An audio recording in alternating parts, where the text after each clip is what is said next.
You're quite certain I look acceptable? I can't remember when I last wore something other than my teaching robes. Feels a little odd to find myself in something so unsinged. That's a relief. I wasn't sure if I'd made too much of an effort, or perhaps not enough. I won't keep you to myself for too long, but while I have you, I want to say thank you for encouraging me to attend this evening. Teaching at Blackstaff Academy has proven such an unexpected pleasure. Sometimes I find it hard to tear myself away. Just one of the myriad unexpected ways life has delighted me in recent months. Even my own city feels new to me, now that I share it with you. That you do. I've not had so much fun in Waterdeep since my own days as a Blackstaff apprentice. You've certainly made quite the impression on my friends down at the Yawning Portal. The last I heard, they were thinking of naming a drink after you. I'm just glad you're happy there. When we met, our lives were rather different, and being here this evening, well, reminds me how much has changed. When Mystra quelled the orb at last, she did more than rid me of its threat. She created room for hope, where once I only felt despair. Standing here, now, I no longer see the people we were. Frightened, desperate, alone. We changed. We survived. And we did it together. I've missed them. I've missed this. I wouldn't go quite that far. Living without the threat of imminent ceremorphosis seems infinitely preferable to life on the precipice of such a transformation. As I told you long ago, it is to be avoided. God knows we suffered for our salvation, but it was worth it, wasn't it? We did something incredible. And wherever life takes us, we'll carry the memory of that with us forever. Now, much as I could spend an eternity in your company, we see plenty of each other already. Tempting as it is to keep you all to myself, would be terrible company if we didn't mingle for at least part of the evening.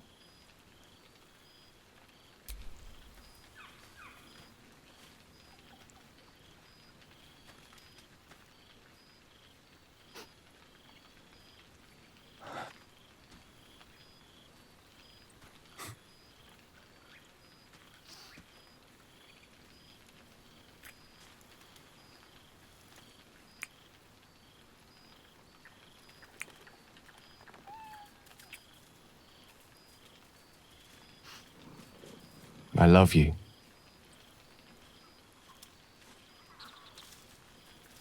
Now go on, before I change my mind.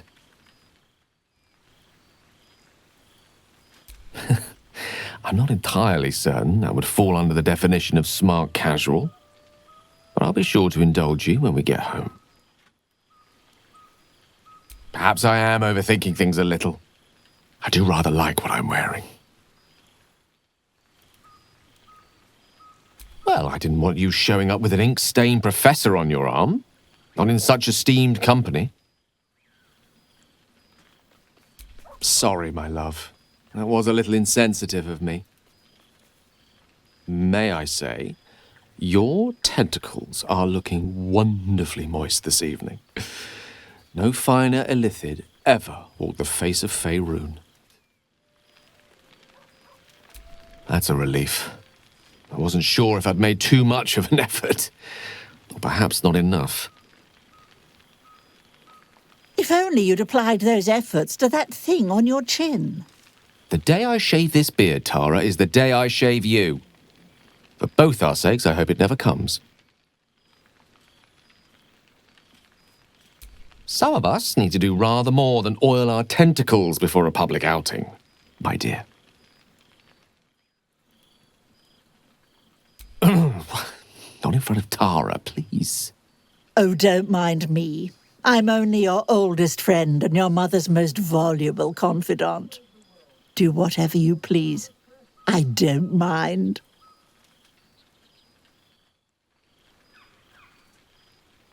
An impression I'm delighted the city has managed to redeem. As have I hope. You've certainly exposed me to sides of Waterdeep I'd never had the pleasure of experiencing until now. If pleasure is the word for such places. Not a sentiment I can entirely relate to, but a fresh start is always good for the spirit. Protective as ever, but fear not. My ambition now stretches only as far as getting my marking done in time for us to share a glass of Tsar in the yawning portal. Home. How I love to share that word with you. As my mother always says, if you can't find yourself in Waterdeep, you're not looking in the right mirror. I suggest we steer clear of the trades war during Joaquin Tide in that case. The perils we've faced are but trifles compared to those inflicted by the shoppers of Waterdeep when there's a bargain to be had. I'm not sure I'll ever get over my good fortune in that respect.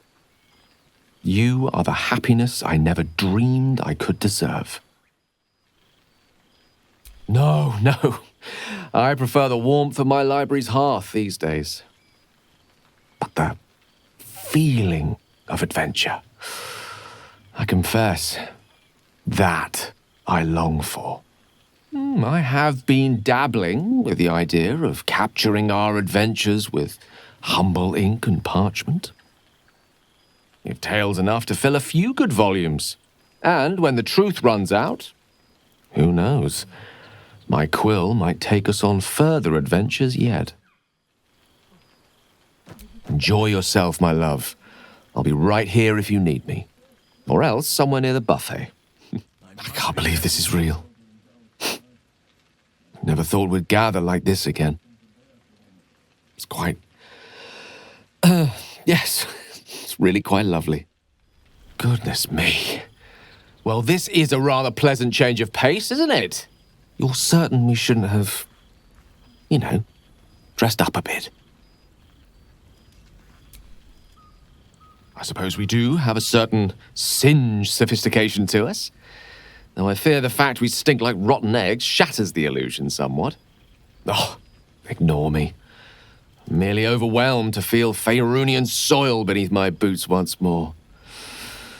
Oh, to breathe air unsullied by the noxious breath of a pursuing cambion. I confess, when I left Waterdeep, there was a part of me afraid that I might regret my decision. But I never have. The chance to see life through your eyes as well as my own. It's been everything I hoped it would be. I'm delighted to be here amongst friends again. But part of me is reluctant to step away from our new life, even for such a gathering as this. Come now. Our adventures have offered far more than the potential for destruction. I have enough looted literature to fill a dozen libraries. I'm just glad I'm not the only one encouraging you to leave the library once in a while. It does one good to feel the grass beneath one's paws from time to time. I don't know where to begin in telling people what we've been up to. I suspect they won't believe me. Now, you protest, but I'm certain I saw you lingering over a first edition of the Plane-Shifting Pit Fiend. Pity it was so flammable. Our lives are certainly a far cry from the one I once pictured. Even now, with the orb's fires quelled by Mystra at last, I scarcely dare believe it. Before we met, I fear I was rather stuck in my ways. And stuck inside my tower with a world-shattering orb of magic sealed within my chest, to be fair to myself. I was afraid to so much as dream of a night like this. To hope that my life might amount to more than lonely, bitter disappointment. And then I found you. standing here, now, I no longer see the people we were. Frightened, desperate, alone.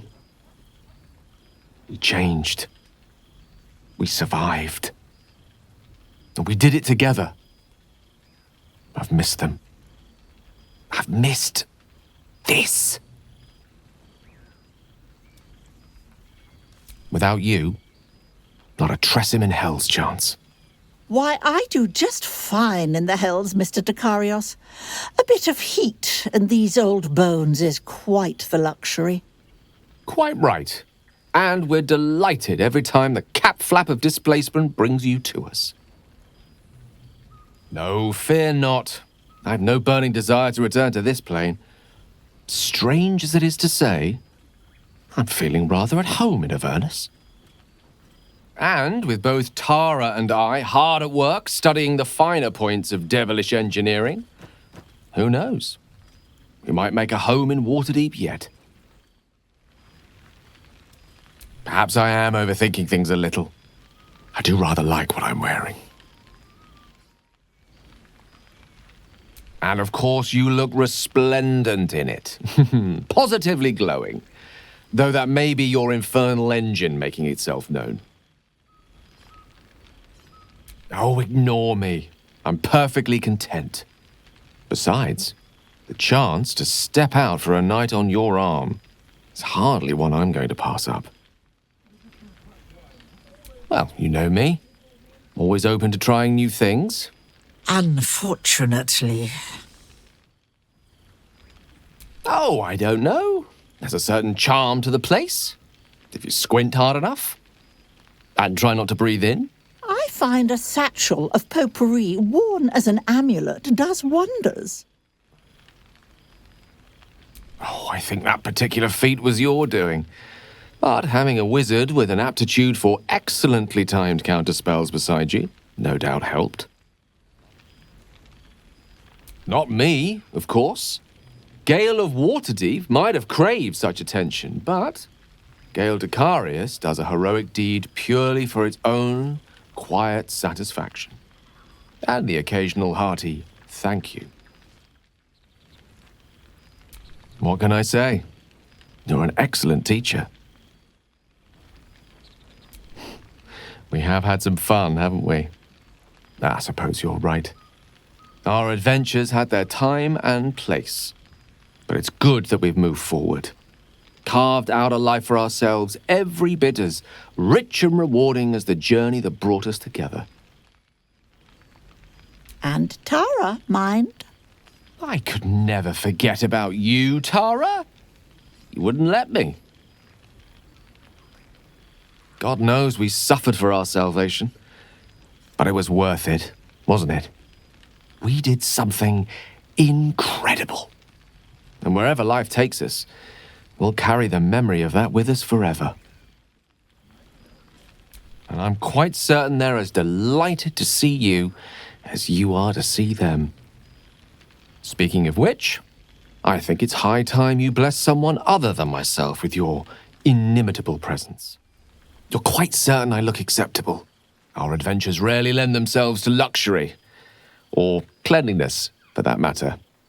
It's been some time since I've made such an effort. I won't deny, our living arrangements have taken some getting used to, though you remain a ray of metaphorical sunshine amidst the darkness as ever. Given the rest of the guest list, I'd say you're not the only one. Thankfully, your temptations tonight can be indulged. Good food, good wine, and excellent company. I merely lack the correct motivation. But even the city of splendors itself fails to dazzle when set against your beauty. Quite right. Good food, good wine, and excellent company. What more could we ask for? You'd think I'd be used to dressing up, with all the pageantry life at your side has thrust upon me. I was hoping to see you here. I confess I wasn't entirely sure what to wear. Usually our meetings are a little more, clandestine, shall we say. Ah, but only in the pursuit of other pleasures besides the study of magic. writing, painting, spot of knitting. Oh, never been so relaxed. Well, the improvements I made to the High Hall alone should protect it from any passing netherbrains for a millennia at least. One can never have too many buttresses, after all. Just because we live in the Underdark doesn't mean we can't illuminate our days with the burning glow of knowledge. Not literally, of course. My books are not for burning, even though some of them are inclined to combust spontaneously. Well, our love can hardly be confined to expression in the common tongue, not when Githyanki offers so many colourful alternatives. Zach von Findu. You feign indifference, but I can see it in your eye. You're as delighted to be amongst this company as I am. I wouldn't go quite that far. You made sacrifice enough to end it when you did. I dread to think what else might have come had it gone on for longer. I'm surprised to hear you so squeamish, given your, dietary predilections. I assume that's why you eat with your eyes closed. Well, well. Look what the Tressim dragged in. I must say, you're looking very well. I'd hazard a guess that life without a tadpole in your skull is rather suiting you. It's strange to say it, but I've never been happier. This unexpected life of mine has turned out to be quite wonderful. Of all the outcomes I might have expected from our journey, I confess, finding love wasn't one of them. But it so often lurks in the most unexpected of places. You are quite the traveling companion, my friend. I know our paths diverge from here, but should you ever desire a wizard to walk at your side, you know where to find me.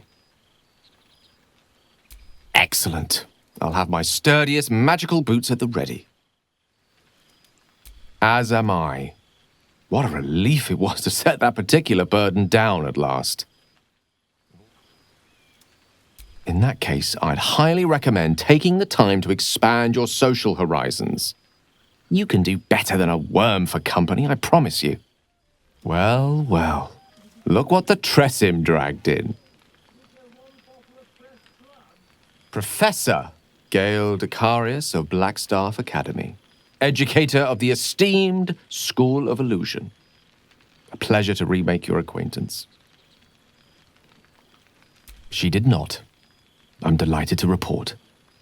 I surrendered the crown of Carsus to her, as I told you I would, and in return she cured me of the orb at last. Even now I struggle to put the feelings into words. It was like exhaling for the first time after holding my breath for so very long. Of course, I haven't clarified with my students that the orb is no longer a threat. The legend of my explosive capabilities is an excellent means of controlling a classroom. Too good, if anything. I spend most of my time trying to convince them how much fun the study of magic can be. But it'd be easier to crack a smile on an intellect devourer than some of my pupils. Ah, so you still remember our little lesson. It was quite something to share such a moment with you, though it vanished all too quickly. Teaching you was hardly an effort at all, not like my present cohort of apprentices.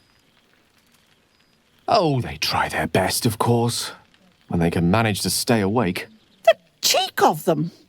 Nothing a well-placed swipe from Tara can't fix, though. And what of you? What are you making of this newfound lease of life we earned? Quiet is not always peace. That much I can vouch for. But in your case, I think you deserve a moment's rest. I've told my students plenty of tales about our escapades. You're something of a hero to them, you know? I'd be delighted to introduce you to my current cohort as a guest lecturer, perhaps. I'm sure they'd have plenty of questions for you. Excellent. I knew you wouldn't be able to resist the allure of sharing your expertise. Of course, you'll be most welcome to stay with me in my tower. My apologies, Tara. That would be our tower.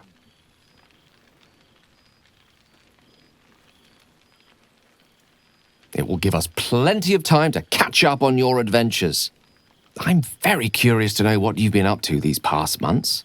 But I suspect the telling of that tale would keep you tied to me all evening. So, in the spirit of selflessness, I encourage you to mix and mingle for now, with time enough to come. I think it makes perfect sense. Who better to warn of the perils of misusing magic than someone who was once only a wayward sneeze away from destroying a mid-sized settlement? I fear my students find me somewhat intimidating due to my, explosive former reputation. I seem to put the fear of the gods into them. Or the fear of Mystra, to be more specific. I did offer, as a matter of fact. However, the Black Staff insisted I couldn't teach every subject, nor could the simulacra of myself I offered to create for that purpose. So I've settled for teaching the art of illusion. Magic to confound the senses, to render the impossible into reality, and to allow expression of that most magical attribute of all, imagination. Given that's something we have in common, I'll be delighted to put in a good word for you at the Academy. Your formerly murderous presence might even be enough to lighten the moods of my own students. As I recall, you had a very, active imagination, shall we say. Fear not. My heart has survived far crueler partings and lived to tell the tale. I feel quite certain that the bond of friendship between us will have far more longevity. This is why Mrs. Dicarius and I will be waiting an eternity more for grandchildren. Psst! Shoo, Tara! Illusory magic has the power to confound the senses, to render the impossible into reality, and to allow expression of that most magical attribute of all, imagination. Had you the decades to spare, I think you'd prove quite adept at it, as you did in that first lesson I taught you. Still, I hoped my students might be a little more open to the playful side of such magic. I did. But meeting you, traveling the strangest of roads together, I learned to see myself differently, see the weave differently. In fact, I've actually been considering writing down the story of our adventures, the true tale of our flawed but ultimately endearing troupe, and the trials and tribulations we overcame. I can hardly leave it to the likes of Volo to give a true account of our adventures. And no one would believe him if he did. That odious man truly frizzles my whiskers. Long-haired miniature dragon, he calls me. Tressym is much less of a mouthful. I confess, sometimes while marking a student's 5th attempt at explaining the principles of illusory materialization, the thought occurs to me. Ah, so you still remember our little lesson? A pity we can't repeat it now. I'm quite certain you'd pass with flying colours. If nothing else, you'd give it more enthusiasm than some of my current apprentices. It was at that moment, the weave connecting us, that I realised how much your friendship had come to mean to me. As it still does. Smiling may no longer come easy to you, but I've seen how your tentacles twitch at my jokes. Even the ones I'm not entirely certain I was trying to make.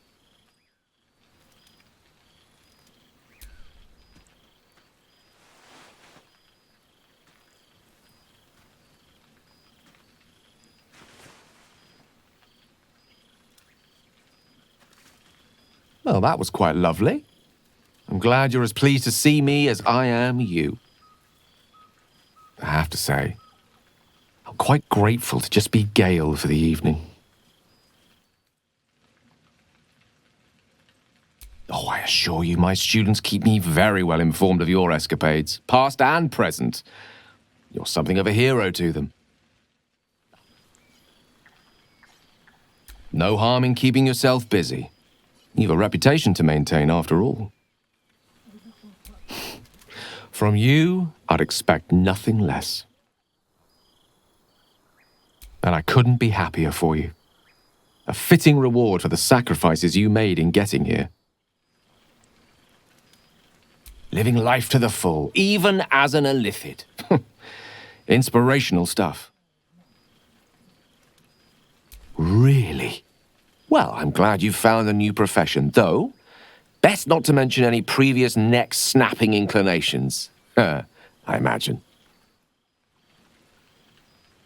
Well, I, for one, can't think of anyone better equipped to survive the endless wrath of an all-powerful deity with an empire of violent and morally dubious astral warriors at her disposal. I almost feel sorry for the devils in your path. I mean, I don't, of course. Sure they deserve it. Well, I never.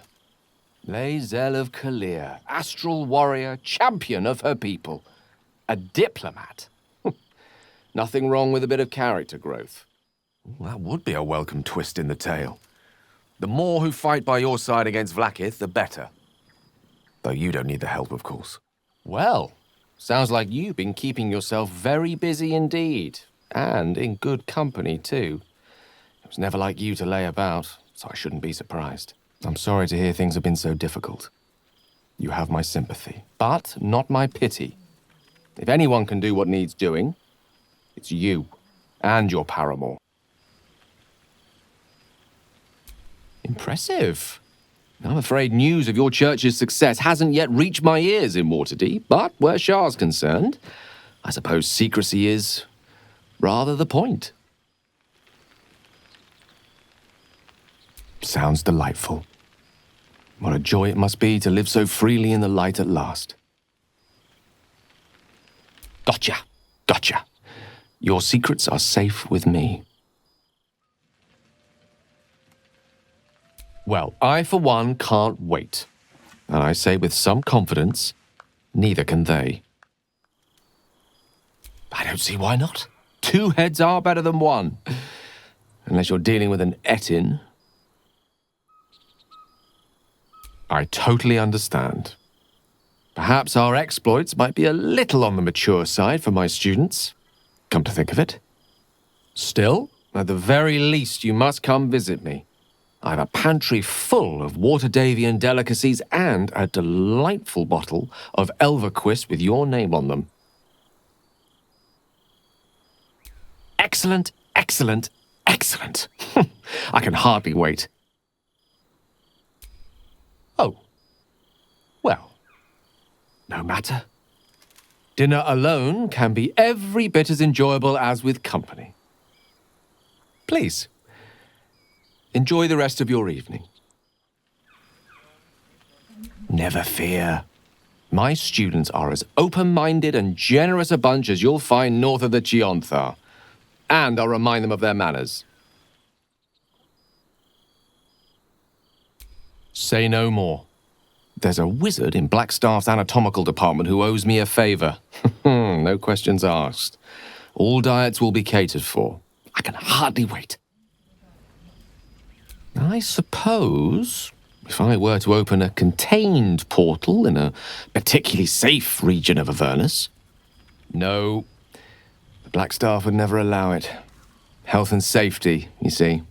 It's all the rage in wizardry these days. Perhaps I might come to you, then. I recently met the most excellent diabolist who should be able to lend a hand with the travel arrangements. You just let me know which hill of burning sulphur to aim for, and I'll have popped through a portal before you can say Zariel. So, you came back. You look well. A little singed around the edges, but well. I wasn't sure I'd ever see you again. Not sure where to begin.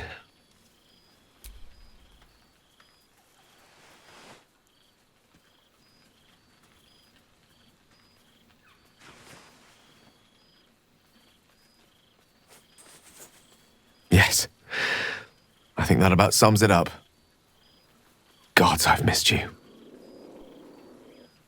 I promise I've not been moping around, waiting for your return. Though, of course, I longed for it. I'll be delighted to introduce you to them when you return. That is, if you wish to return to Faerun. Or to me. I'm glad to hear that. And I promise when that day comes, our home will be ready for you. A crackling hearth, 2 cozy armchairs beside it, a bottle of wine to be poured, and your battle-worn boots discarded at long last by the door. That is the life we have waiting for us. Believe in it, and it will come. More than words can express. And I hope you feel the same. Your caution is warranted, but believe me, I know enough of divination to promise you our future is one worth looking forward to. I see. Then you truly aren't coming back.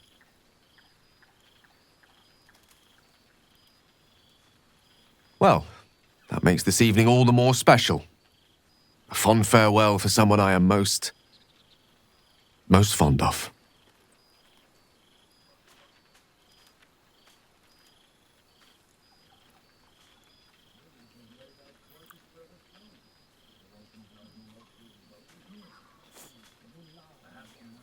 May your future adventures be as splendid as the ones we shared. And we'll treasure them. Always. Please, I already know. You went to save a friend, our friend. Your actions require neither justification nor apology. In a manner of speaking, I suppose. You are a little more transparent than I remember. You owe me neither apology nor explanation. Your people are suffering. How could you ever resist such a call to arms? Then I offer you my word in exchange. I will wait for you. Always. I know our time together is rather snatched, but I assure you, it's also savored. You remain very precious to me, as does everyone. And I'm glad you found a love of your own. We both deserve that. Marvelous party, isn't it? Goodness. Was Faerun always so dull? Still, at least the company was worth the trip, if not the view. I told you I would, didn't I? I imagine you're wondering how all this came to be. The finer points of divine ascension are beyond mortal comprehension, I'm afraid, but I can provide a rudimentary sequence of events. First, I retrieved the crown of Karsus and reforged it using a series of precise and highly complex Netherese incantations. Then, I used it.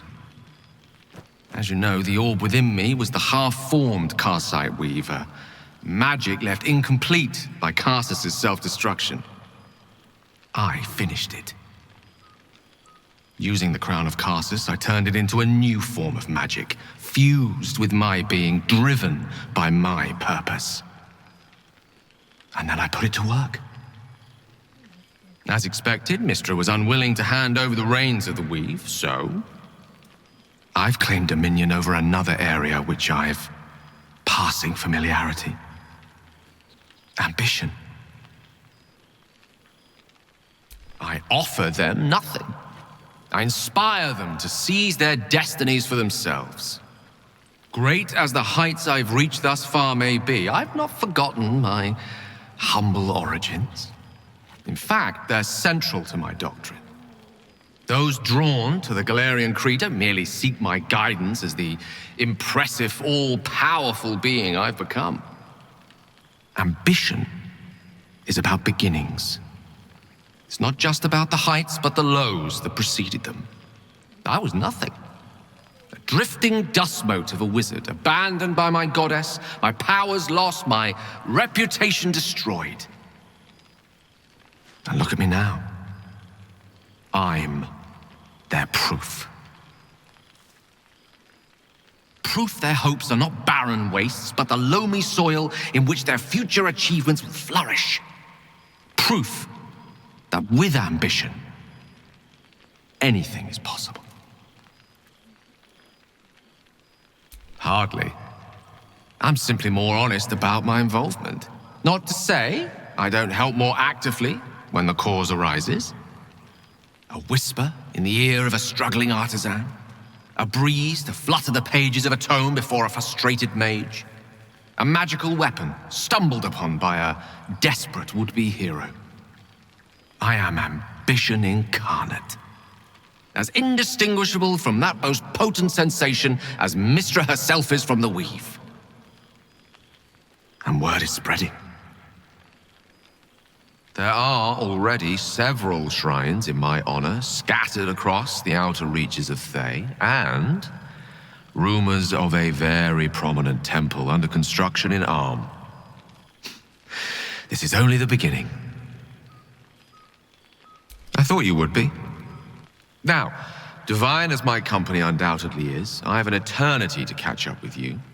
A luxury few others at this party possess. Don't let me deprive them of your company. Or mine, for that matter. It's not every day a newborn god shows up to the reunion.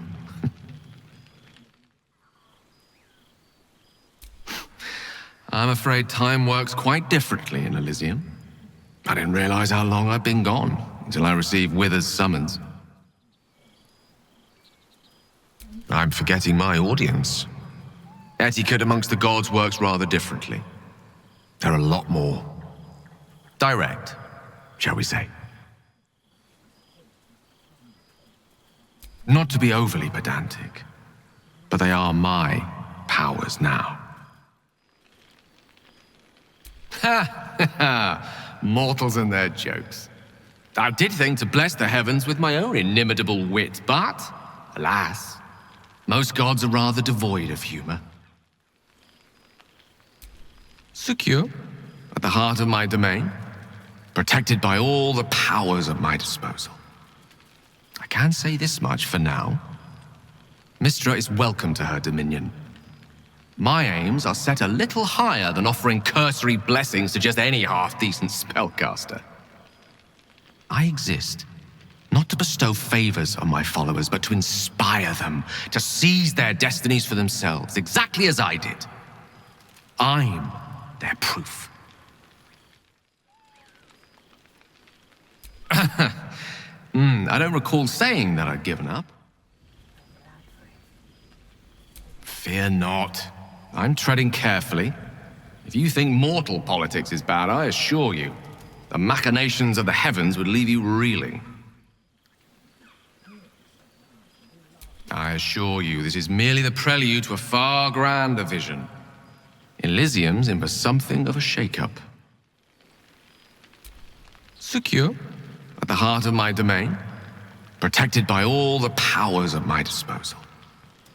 I confess, I expected Raphael to come knocking with that infernal contract we signed. But, strangely enough, he never showed his face. Intimidated, no doubt. Precisely. Though that isn't to say I'm averse to the odd bit of direct encouragement. I am the god of ambition, not of the consequences of ambition. Nor am I the arbiter of good or evil, for that matter. At best, those concerned with the consequences of their actions might consult with Savras, god of divination. Though these days, I doubt he'd see them coming. And while I will be, quite literally, eternally grateful for your assistance, that's not quite the truth. I'm the one who dredged up the crown, who dared to defy his goddess and claim a place in the heavens. I earned this. Ao would prefer to let the cosmic dust settle from my unexpected ascension before considering my right to grant my followers such power. I'm sure it'll come around in a millennium or so. And by then, my creed will be something to reckon with.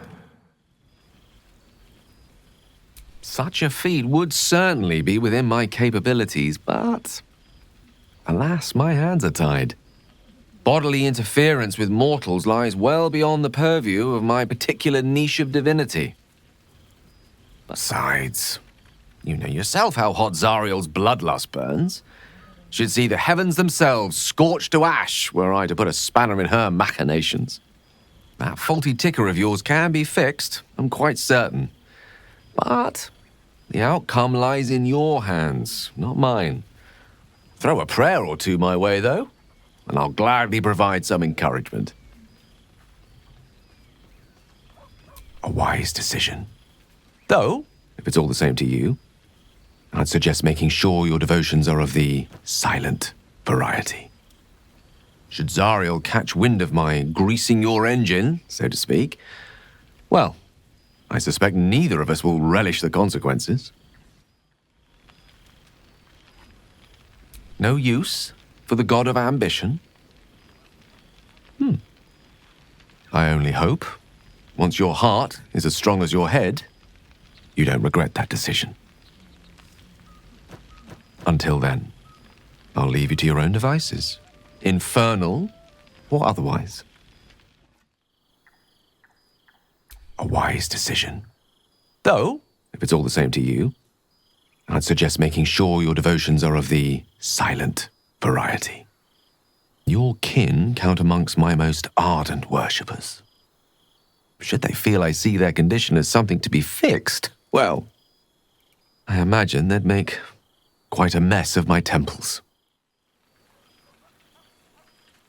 What a twist. To have spent so long thwarting the ambitions of the Illithid Empire only for me to assist you, a rogue mind flayer, in pursuing yours. Morally dubious? Arguably. But fascinating? Without question. Something to consider.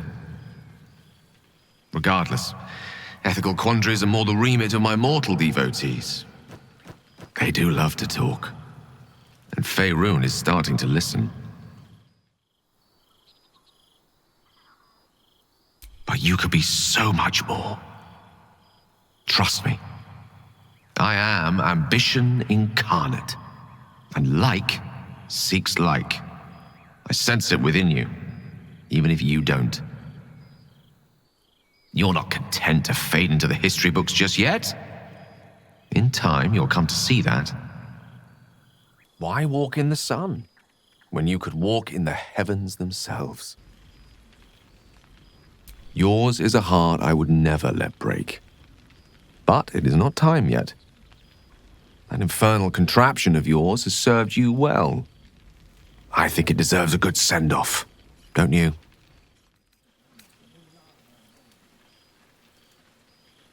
You see?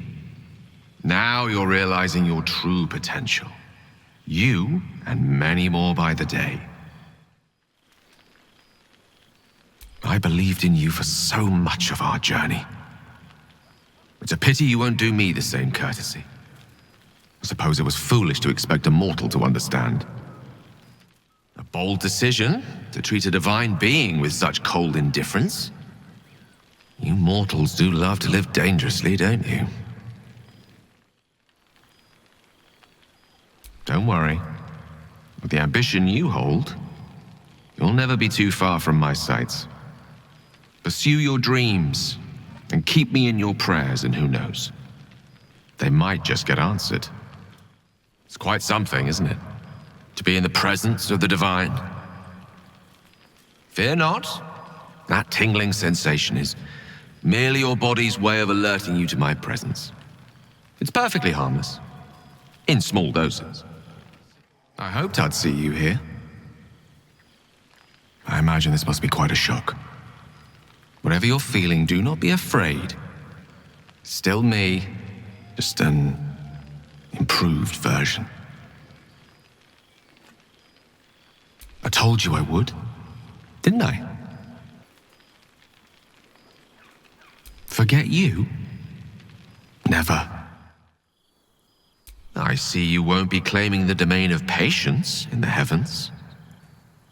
All in good time, my love. For now, mortality has one more night of enjoyment in store.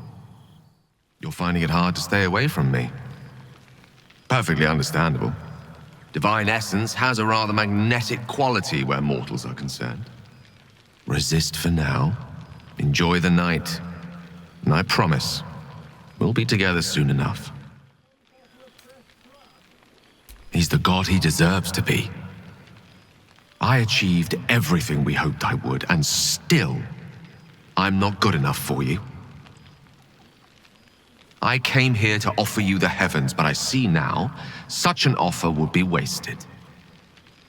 I suppose it was foolish to expect a mortal to understand. I'm sorry, but no.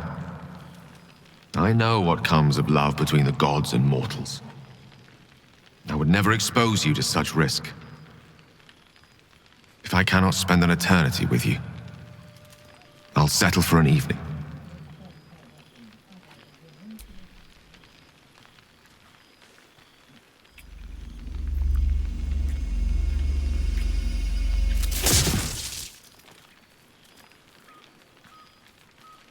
You may not wish to enter the heavens, but you do a fine job conjuring them here.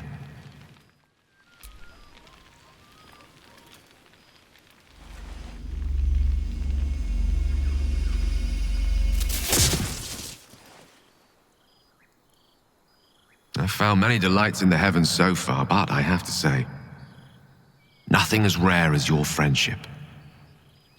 It's a fine thing indeed.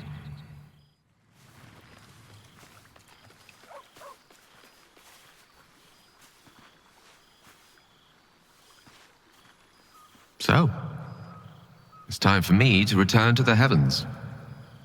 The question is, do you wish to go with me? To become a god at my side? That is for you to decide, my love. Ambition made me what I am. What drives you, we have yet to discover. Your domain will come to you as you settle into divinity. I can't wait to see what you'll become. Then follow my lead.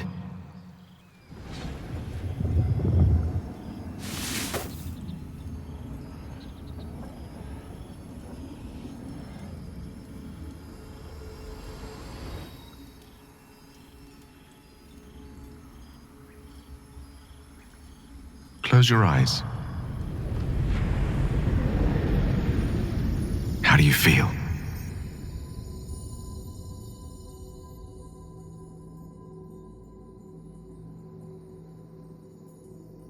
And that's just the beginning. I have so much more to show you.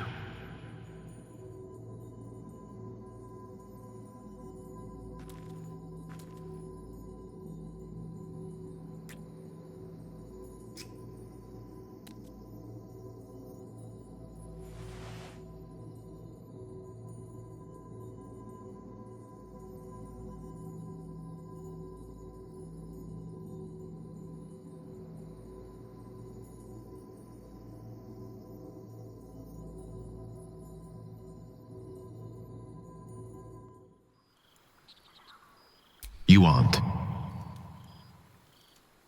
That's disappointing. Then this is goodbye, I suppose.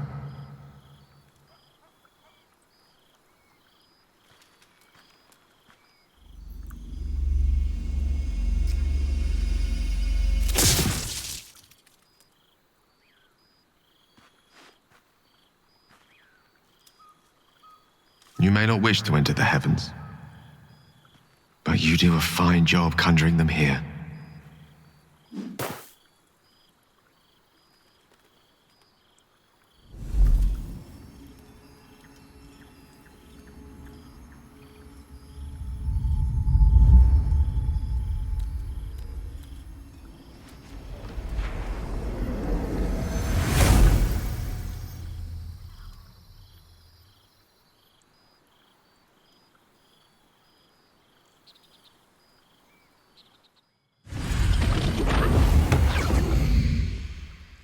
Leaving already, Gale Dicarios?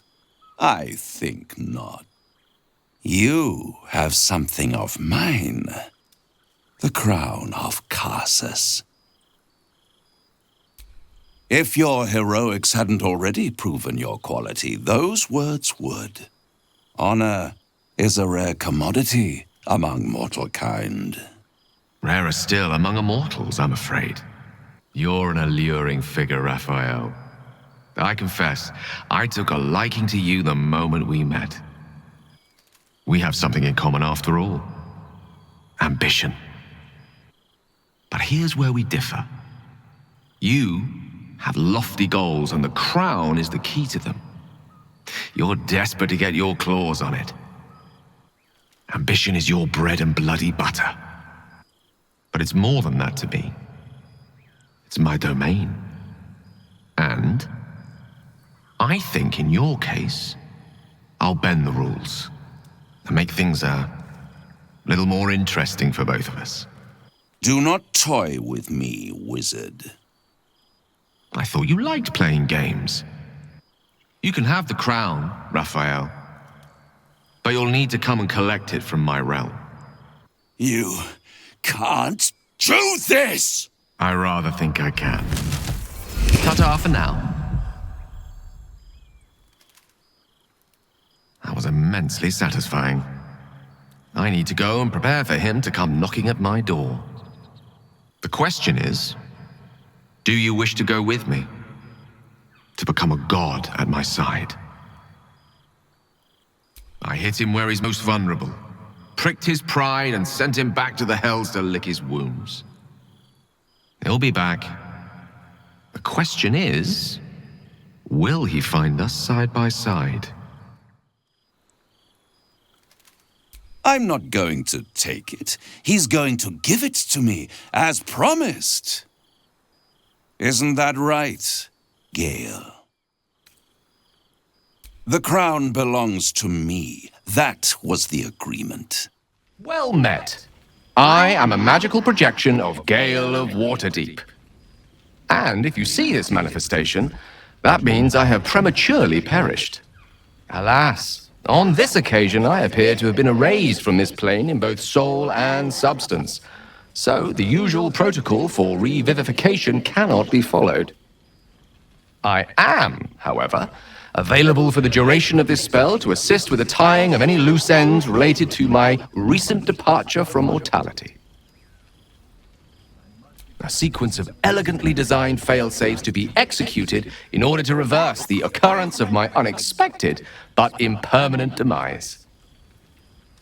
As I am unable to detect any trace of my existence in reach of mortal magic, however, such a protocol would, in this instance, be destined to fail. However, on behalf of my creator, I wish to make abundantly clear that my death was an unfortunate accident, and in no way related to any attempted usurpation of the reigning divinities of the day. Retrieving the crown from the muddy floor of the Chionthar was surprisingly straightforward, if a little damp. I recall standing on the riverside, the icy chill of Netherese metal in my hands, and then nothing. Gale of Waterdeep was gone. And so was I, until Withers kindly summoned me here to perform my final task. I have been entrusted with the delivery of a letter to be given to one who cared most for me in life. I hope these words do something to ease the tragedy of my untimely and honestly, quite unexpected passing.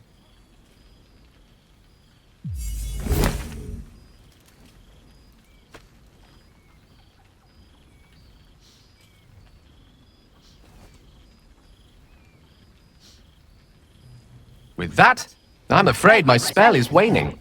Is there anything else you need of me before I blink out of existence?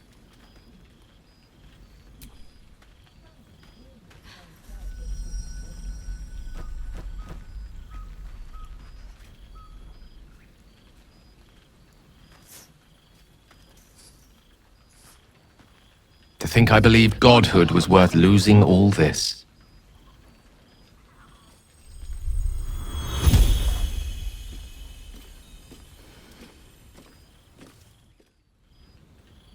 Your words may feign indifference, but I can only assume they are a facade behind which your true heartbreak is keenly felt.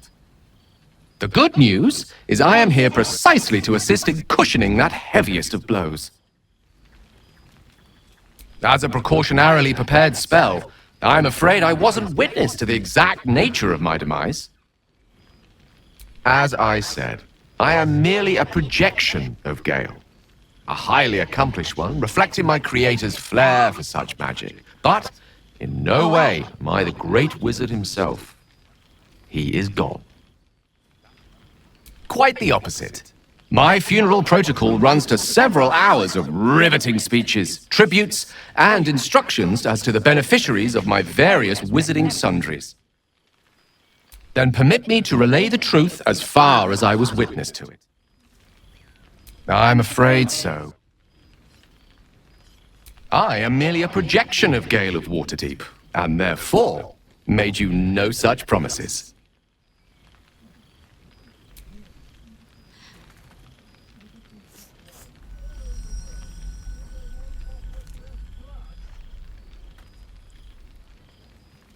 I can see why I loved you.